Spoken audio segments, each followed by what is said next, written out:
नमस्कार विद्यार्थी मित्रों। Very good morning to you all of the friends. दोस्तों, आज एक बार फिर एक बहुत अच्छा टॉपिक जो कि आजकल मैं एरोमेटिसिटी के बारे में कुछ वीडियोस अपलोड करने जा रहा हूँ। तो दोस्तों, एरोमेटिसिटी के बारे में ये दूसरा वीडियो अपलोड कर रहा हूँ। प्रीवियस वीडियो में मैंने एरोमेटिसिटी की प्राइमरी जो इंट्रोडक्शन एंड उसकी जो कैरेक्टरिस्टिक्स थी वो मैंने एक्सप्लेन करने का प्रयास किया था। आज इस वीडियो वो भी एरोमेटिसिटी के बारे में है और इस वीडियो में मैंने आज आगे बढ़ते हुए एक बहुत अच्छा topic system containing 4 pi electrons यानी कि एरोमेटिसिटी तो मैंने अगले वीडियो में एक्सप्लेन करी थी, लेकिन इस वीडियो में मैं एक्सप्लेन करने जा रहा हूँ कि कई सिस्टम ऐसी है जो एंटी एरोमेटिक लाक्षणिकता या फिर नॉन एरोमेटिक लाक्षणिकता रिप्रेजेंट करती है। और ऐसी कुछ सिस्टम्स उसमें से very important and very very simple systems आज आपको मैं बताने वाला हूँ। तो दोस्तों, इस वीडियो में कुल मिला के मैंने सिस्टम कंटेनिंग 4 पाई इलेक्ट्रॉन्स यानी कि जितनी भी सिस्टम 4 पाई इलेक्ट्रॉन पजेसिस करती है वो सिस्टम यहाँ पर मैं एंटी एरोमेटिसिटी के बारे में आपके सामने लेके उपस्थित होने जा रहा हूँ। तो दोस्तों, शुरू करता हूँ एंटी एरोमेटिसिटी। दोस्तों, एंटी एरोमेटिसिटी जो है उसके बारे में सबसे फर्स्ट पॉइंट मैं आपके सामने रखने जा रहा हूँ। According to Huckel's rule, a close system with pi electrons. Huckel rule हमें क्या बताता है कि जो भी ऑर्गेनिक कंपाउंड या फिर cyclic compounds 4n+2 pi electron possesses करते हैं ये सारे एरोमेटिक कंपाउंड की डेफिनेशन में आते हैं। यानी कि अगर हम n=0 लेते हैं तो 2 पाई इलेक्ट्रॉन, 1 लेते हैं तो 6 पाई इलेक्ट्रॉन, इसी तरह से 2 पाई, 6 पाई, 10 पाई, 14 पाई, इस तरह से पाई इलेक्ट्रॉन अगर कोई रिप्रेजेंट करता है तो वो सिस्टम एरोमेटिक कंपाउंड कहलाती है, एरोमेटिसिटी की डेफिनेशन में आती है। लेकिन यहाँ पर एंटी एरोमेटिसिटी में एक्सप्लेन करने जा रहा हूँ। तो ऐसी कौन सी सिस्टम होती है? तो दोस्तों, हकेल का रूल का जो फॉलोअप है वो 4n+2 पाई इलेक्ट्रॉन है।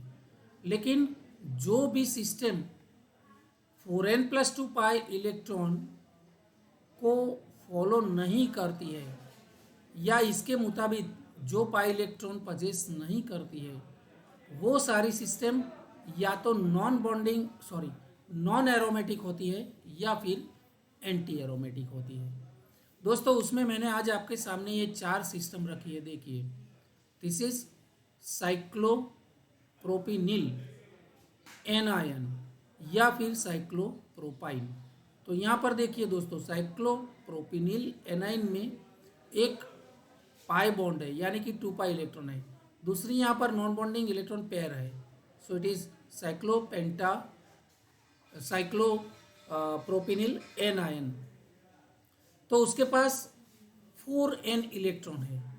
It means this system contains 4 pi electron. Again cyclobutadiene, तो यहाँ पर 2 पाई बॉन्ड है, इसका मतलब है 4 पाई इलेक्ट्रॉन है। यहाँ पर भी देखिए दोस्तों, साइक्लोपेंटाडाइनिल केटायन है ये, तो यहाँ पर भी 2 पाई बॉन्ड है, फिर केटायन है। साइक्लो हेप्टाटेट्रिन, तो यहाँ पर 3 पाई बॉन्ड है, मतलब 6 पाई इलेक्ट्रॉन प्लस ये नॉन बॉन्डिंग इलेक्ट्रॉन पेयर, तो कुल मिला के यहाँ पर 8 पाई इलेक्ट्रॉन। देखिए दोस्तों, 2 2 2 मतलब 6 एंड 2 ये, तो 8 पाई इलेक्ट्रॉन्स। तो यहाँ पर कुछ ये 3 जो है वो 4 पाई इलेक्ट्रॉन और ये 8 पाई इलेक्ट्रॉन्स पजेस करती है, रिप्रेजेंट करती है। तो इसका मतलब हुआ कि हकेल रूल का पालन यहाँ पर नहीं होता है। तो ये either it must be non aromatic और एंटी एरोमेटिक।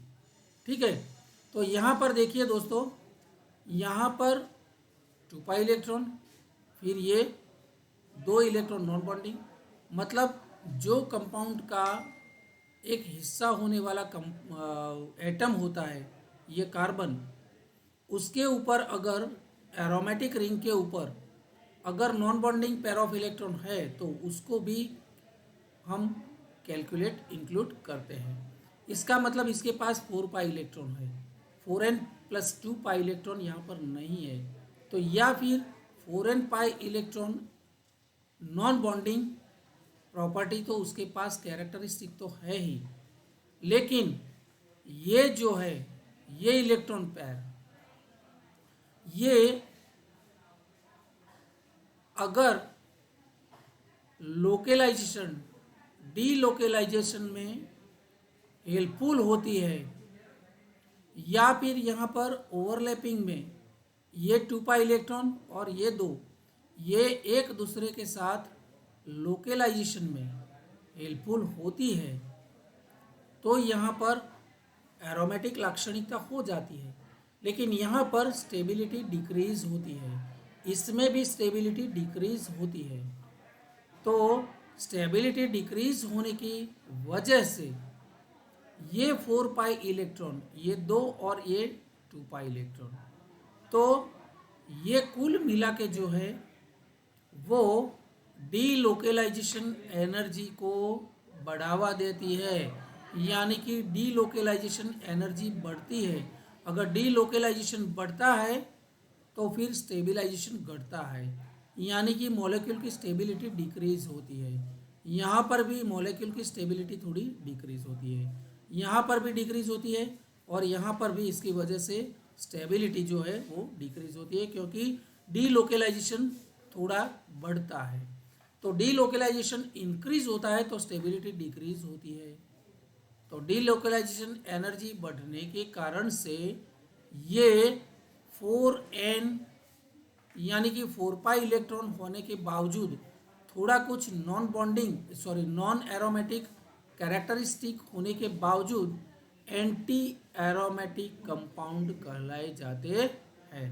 तो दोस्तों यहाँ पर हकेल रूल का पालन नहीं होने के बावजूद और डीलोकेलाइजेशन एनर्जी बढ़ने की वजह से स्टेबिलिटी डिक्रीज होने के कारण से ये चारों कंपाउंड जो है वो एंटी एरोमेटिक कंपाउंड की डेफिनेशन में आते हैं। दोस्तों आशा करता हूँ ये चारों बहुत सरल और बहुत इजी कंपाउंड, सरल समझने में बहुत आसान ऐसे और एग्जामिनेशन की दृष्टि से भी बहुत इम्पोर्टेंट ऐसे ये चारों जो कंपाउंड है उसके बारे में मैंने एंटी एरोमेटिसिटी यहाँ पर एक्सप्लेन करने का प्रयास किया है। दोस्तों अगर ये वीडियो आपको अच्छा लगा हो तो उसको बहुत बहुत लाइक कीजिए, क्योंकि यहाँ पर आपको एक और बात समझनी है कि ये चारों जो एग्जाम्पल है वो नॉन बॉन्डिंग तो है, नॉट ओनली नॉन एरोमेटिक तो है ही, लेकिन उसके अलावा दे आर एंटी एरोमेटिक। तो एग्जामिनेशन के लिए भी बहुत अच्छा ये क्वेश्चन आपको समझाने का प्रयास किया है। दोस्तों अगर ये वीडियो आपको अच्छा लगा हो तो उसको बहुत बहुत लाइक कीजिए, आपके बहुत सारे ग्रुप में शेयर करना भी मत भूलिए। और हाँ दोस्तों, अभी तक आपने मेरी चैनल को सब्सक्राइब नहीं किया है तो बहुत जल्द उसको सब्सक्राइब कर लीजिए, ताकि और सारे वीडियोस में आपकी तरफ भेज सकूं और आपके एग्जामिनेशन में काफ़ी कुछ हेल्पफुल हो सकूं।